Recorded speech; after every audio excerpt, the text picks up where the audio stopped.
Hello, what is up, guys? Today we have a book review. I know, finally, I actually read a book. I know, it's been a while.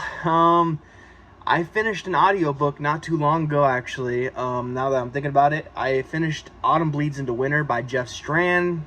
I've been kicking out a lot of audiobooks lately because I've been doing more walking, trying to lose weight, walking the dogs, walking to the store and whatnot. So, yeah, I've been walking a lot. So that means a lot of audiobook reading. So everyone who sent me their books for review, I'm still going to get to your guys' books. It's just I'm really kicking out audiobooks at the moment. So, yes, I'm kicking out audiobooks at the moment. So, yeah. And this one is no different. I finished this audiobook today, actually, on my walk, and I really quickly wrote down this long but review. So strap in, because we might be here a while. I'm also going to read the synopsis, which is actually kind of long as well. So yes. So without further ado, let's read this book synopsis for The Halloween Store and Other I cannot talk today. The Halloween Store and Other Tales of All Hallows Eve by Ronald Kelly. So here we go. When you first enter the Halloween store, things seem normal. Fun and frightful decorations, ghastly costumes and masks of the season, and bags of candy galore. Then, as you travel further into its shadowy depths, things begin to change. The air smells of damp autumn leaves and candle-scorched pumpkin. The shelves of All Hallows Eve fair grow darker and more disturbing. Strange and unsettling things of Halloween's past and present lurk amid the cobwebs and dust. 4. Trick-or-treaters purchase vintage costumes from a strip mall shop, only to discover that they must sign a mysterious disclaimer for the Halloween celebration to come. After a man's missing daughter is found near death and physically altered, he must once again face a horrifying monster from his own childhood. A teenage girl hitches a ride after a Halloween rock and roll concert, only to learn that her favorite singing idol has made a pact with the devil himself. 3 kids receive unusual treats during a Halloween stop at their favorite teacher's house. During a random visit to his hometown, a businessman treats a young boy to the joy and excitement of the Halloween festival, only to find out that things are not what they first appear to be. A rash of ghoulish jack-o'-lanterns leads a small-town sheriff to the doorstep of one of the most notorious serial killers of all time. An advertisement in the back of an old comic book prompts 2 friends to place an order that they soon come to regret. 7 horrific tales and 2 nostalgic essays handpicked for your trick-or-treat bag. With the arrival of a 2020 Halloween, there is no telling what terrifying treats and petrifying prizes may await you. So, that is the synopsis. It actually is a bunch of mini synopsises. So now we shall go to my review. And it's a long one, so strap in. The Halloween Store and Other All Hallows Eve Stories by Ronald Kelly, Spooky Noodles Review. Mr. Glowbones was an amazing Halloween collection by the Southern Fried horror writer himself, Ronald Kelly. And the Halloween Store and Other All Hallows Eve Stories is another masterpiece of a collection. The cover alone is enough to give you chills, but the stories inside are great and just as ghoulish as the cover depicts. I will rifle through each story and give you my final thoughts on this trick of a collection. On this trick, I meant to say treat of a collection, so I gotta fix that. But here we go. The Halloween Store. The Halloween Store is about 4 kids who purchase masks from a pop-up Halloween store. Actually, it's a Halloween store in a mall. I actually screwed that up. in their town.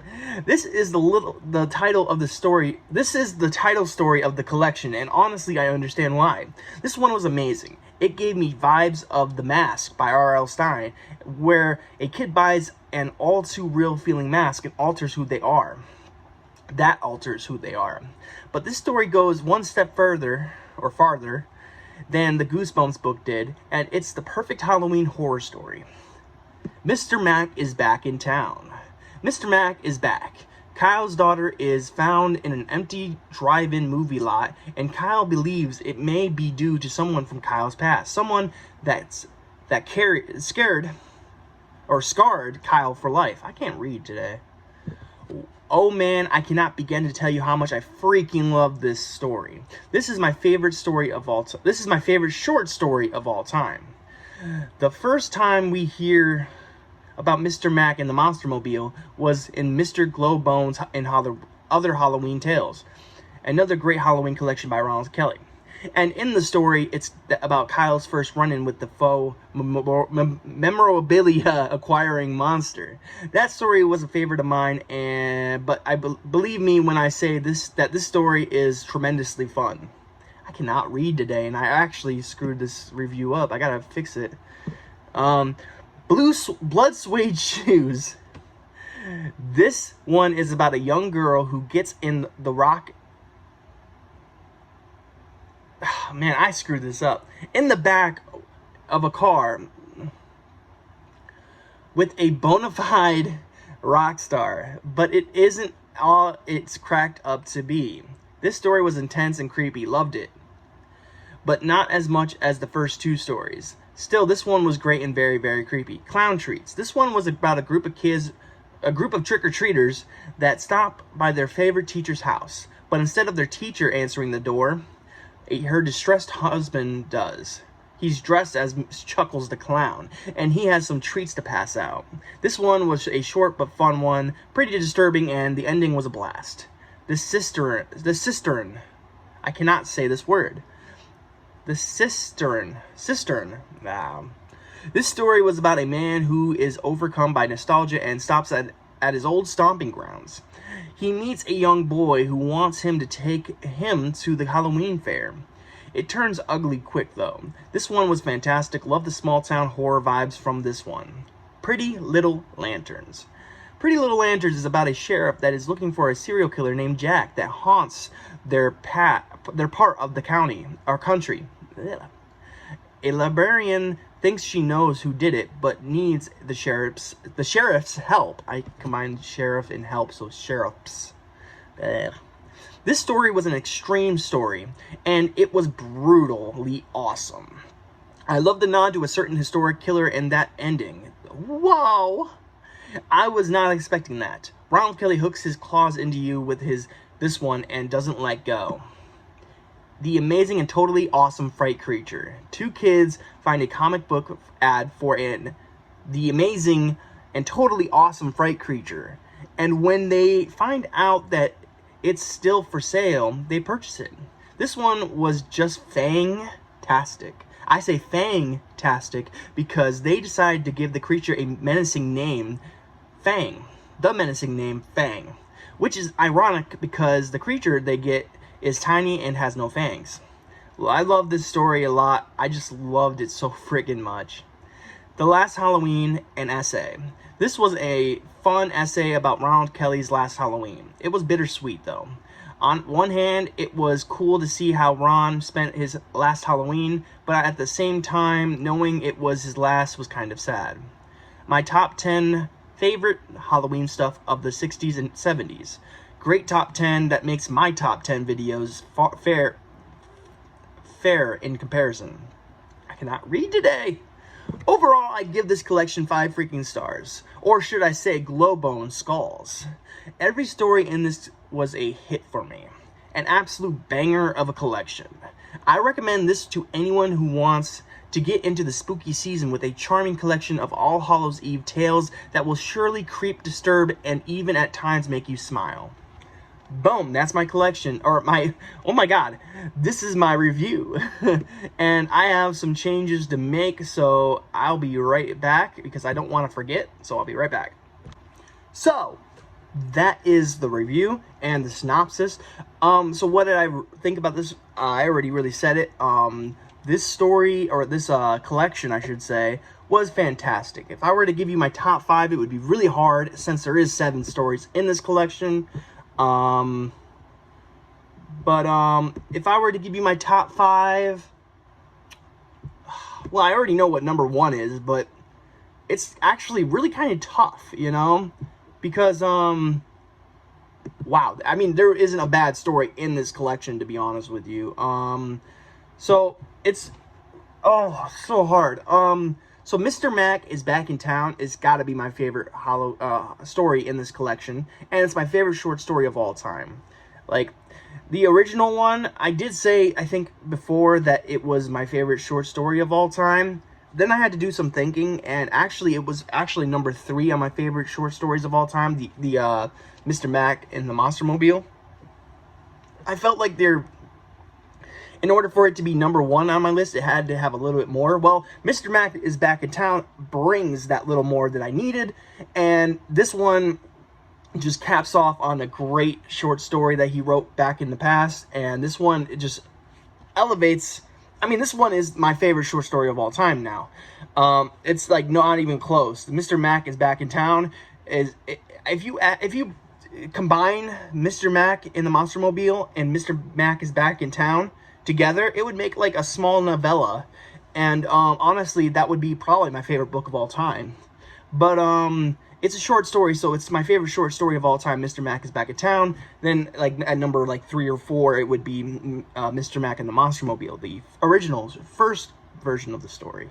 So yeah, then I would have to say the Halloween story would be second. The Halloween story was fantastic. Like I said, The Mask by R.L. Stine is one of my favorite Goosebumps books, and this one gave me those vibes, but it was darker and better. I really enjoyed the Halloween story, and after that, it becomes really, really hard. Oh, man. I say Pretty Little Lanterns is number 3. The Amazing and Totally Awesome Fright Creature is number 4. What would be number 5? Blood Suede Shoes would be number 5, I think. Oh, that's tough, though. But yeah, that's my top 5 out of 7. And then if you wanted to know where the other 2 land, it would go Clown Treats and then The Cistern. Or The Cistern and then Clown Treats. My bad. I'm not counting the essays, because those are essays. Even though I really enjoyed the essays, I'm not counting them as the stories because they're not fictional. But when it comes to the fictional stories, I gave you my top rundown of the top ones and the bottom ones. There is no bottom one, to be honest with you. They're all great short stories. I mean, I pretty much gave them all 5 stars. If there was one that falters from the 5-star spot, it would probably be Clown Treats. Clown Treats was good, but a little too short. I like the twist at the end. I mean, you see it coming, but like, it's still a really good ending. It's satisfying. That one I might give 4 stars, but everything else is 5 stars. It's just an amazing collection.